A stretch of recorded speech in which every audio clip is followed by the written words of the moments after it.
Hemant, as CEO of General Catalyst, spends all day and night talking to the biggest CEOs, founders, startups. You have a view of all things tech, and especially AI. So I want to first hear, we have a room full of amazing entrepreneurs and founders across spectrum of industries. What is the one thing they must be thinking about right now from what you see, from your stance? I think the most important thing I would want to leave all of you with is this moment in time, the decisions we're making, the companies we're building are going to impact the world for centuries to come. I mean, this is that kind of a profound technological shift. So have that level of intentionality as you choose to think about what you're going to go work on. Now, you've been doing this for decades. You've seen waves of change and shift. At this moment, this inflection point, does this compare to anything you've seen? Like, where are we standing now? Look, I think the role of technology is becoming more and more profound, right? If you think back to the internet, you think about mobile computing, a lot of it was organizing content, community, commerce, care online, creating efficiency in our lives. But we're now thinking about completely different level of efficacy in society. How do we really rethink work? How do we really think about driving abundance with AI and core pillars of society? Like what is sort of the cultural norm going to be when you have this second species that's perhaps not conscious, but is as intelligent and complementary to us that we're going to have to learn to live with? I mean, these are massive changes over the next 20, 30 years. Like you will all be shaping this, over the next few decades. So I think that's a way bigger opportunity in a lot of ways than the previous technological shifts. So it keeps compounding. The fact that you said called AI a second species is kind of just blew my mind. I never thought of it that way, but that's what it's going to be. Tell me about that. Well, think about the relationship we are developing with this technology. It's going from giving us information to helping us do our work to at some point, as it gets smarter, doing the work alongside us, and that's going to diffuse through society in many, many ways. I mean, take any business that's going to be adopting AI. You're going to have AI agents and humans in the workforce, and some AI agents are going to manage some humans are going to manage some AI agents. So you create this interesting symbiosis in how we do work and how we really function as a society with this technology. It doesn't have consciousness, but it will influence our thinking and we will influence its thinking. And so you have to get used to this idea that you will have this potent force that lives alongside us. Would you work for an AI agent? That's a great question. Yeah, I mean, I think it depends on how much trust you build with this technology. Now, in the sort of simpler job functions, you'll be able to build that trust much more easier in terms of having AI doing part of the thinking. Take a AI diagnostics application in healthcare. Sort of it telling you over time it's going to be strong enough that it'll judge whether somebody's got some issues or not in healthcare better than humans will, and it's going to be telling you go focus on this person and treat them with empathy versus not. So you're going to see this happen at higher and higher functioning jobs as technology gets smarter, because it will unlock a level of problem solving that's going to be beyond us. Show of hands, how many people out here are working on AI in some form right now? So, and who wants to get into AI more? All right, so we got a good crowd. You work with so many companies, General Catalyst, obviously you've invested in so many giant companies, whether it's Stripe, Snap on the consumer side, a lot of healthcare, defense tech.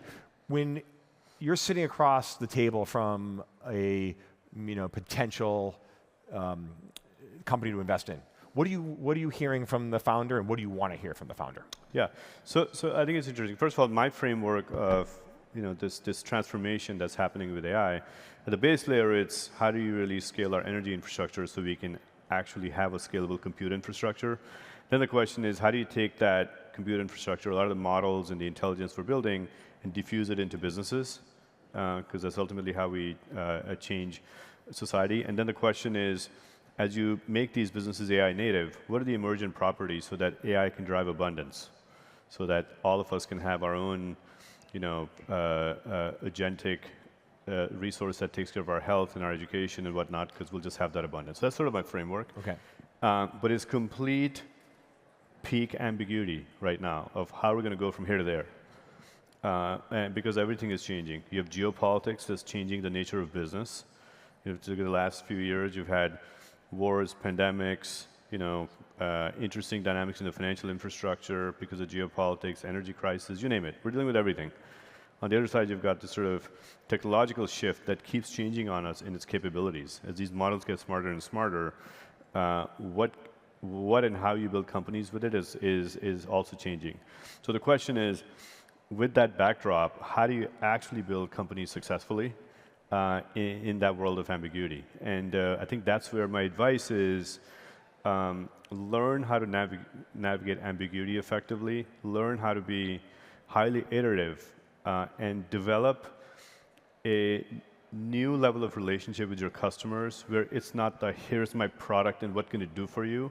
It's the here's our technical capability because we are AI native, and how can we partner with you to transform you? It's a very different relationship. If you look at one of the companies that's become incredibly valuable over the last couple of years is Palantir. This is why. Because they can actually go in, take a customer as a design win, and go and then say, we're going to come solve a lot of problems for you.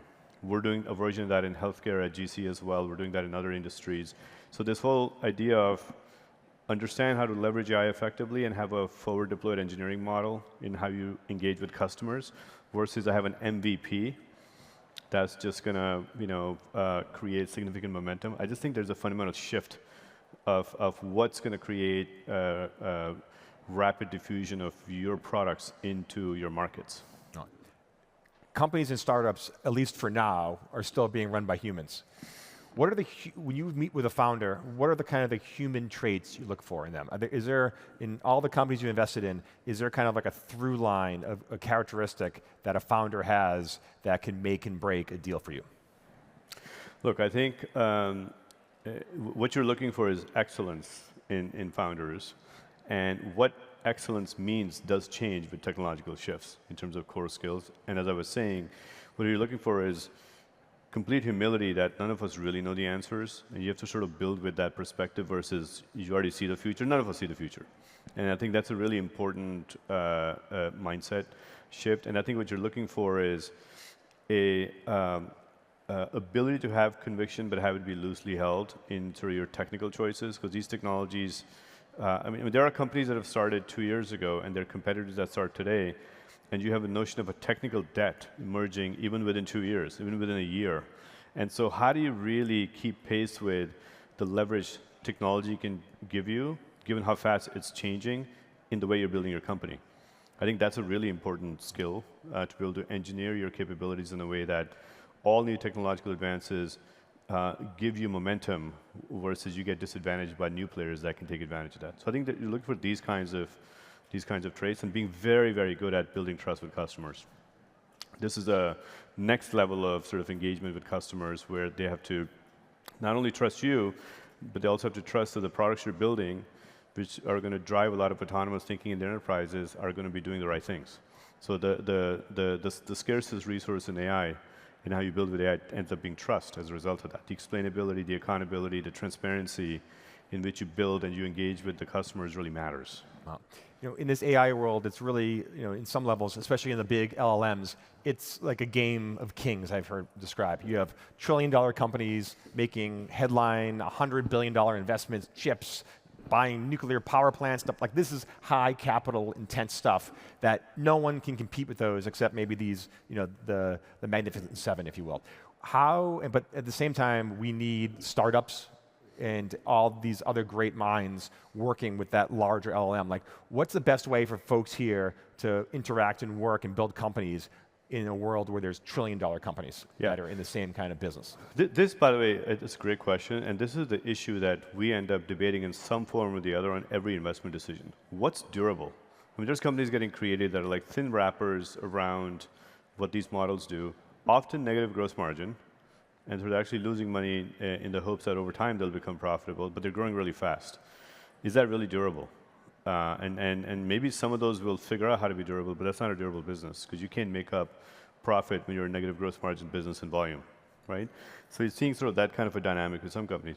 Some companies are doing what I said earlier, which is become really close to the customers and just say, we're just going to work with you and help you solve your problems, no matter what the technology is, and we're going to learn how to insulate you from that sort of technological shift, and we're going to learn how to really effectively adopt it. So I think that trait ends up being where the durability might lie. And the way it's going to manifest is that you're going to sign up mature customers to do this with you, and they're going to expand with you, and they're going to build that trust that you will lead them through this ambiguity. The other thing I would say is, where intelligence is largely sitting on the internet, these models will just be able to do a lot of what these companies need off of that. But information that's sitting behind closed doors, so regulated markets or big enterprises, the customer data that they have, businesses you build off of that, that's intelligence that these models aren't really trained on necessarily. So you can actually build an interesting moat there. So for example, in healthcare, we have companies like Commure, which is focused on scribing tools and payment systems for hospitals, and Hippocratic, which is focused on creating agentic workforce for hospitals, training off of their data that's not really publicly available. The horizontal foundation models can't really do that. So I think looking for these kinds of problems that are where there is a data moat, and going and solving those with those customers is an interesting place to play. There's a lot of work to do in that area. Everything is moving so fast. The news cycle changes every 30 seconds. I feel like there's new technology news every 2 or 3 days. There's a whole new trend. You just wrote a book on technology and AI.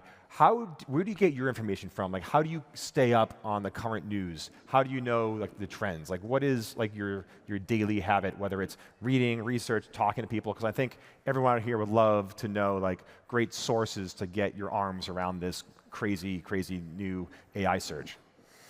I don't think I'm going to have a really profound answer here because I actually avoid the news. It's very confusing, and so what happens is, the interesting stuff generally makes it to me from somebody on my team or some of the founders we work with, but I don't get caught in the Twitter sphere and the things that go viral and so on. It's very distracting. However, we are, as we're thinking about our own AI transformation, we're now building agents into our own platform to say, here's all the things we care about, and how are policies shifting in these industries, and what are these companies doing? Come tell us sort of a source of truth. So we are trying to build our own capabilities to say, we should have our own internal newsletter that we design that's sort of leveraging these foundation models, scouring the internet, and giving us the information that we care about. So you're training AI to tell you about AI. Pretty much. I love that. It's there's an elegance to that, for sure. Yeah. We have like only a few minutes left. Give me some like big predictions, bold bets. I mean, everything is going at the speed of light. Like, if you and I are sitting here in 5 years, what are we talking about? I think it's going to become clear in 5 years, and I'm saying this as I look at the grassroots physics of how we're building a lot of the companies transforming the enterprise workforce. I think it's going to become clear to us that a lot of the white-collar jobs as we know them today are going to either fundamentally change or disappear.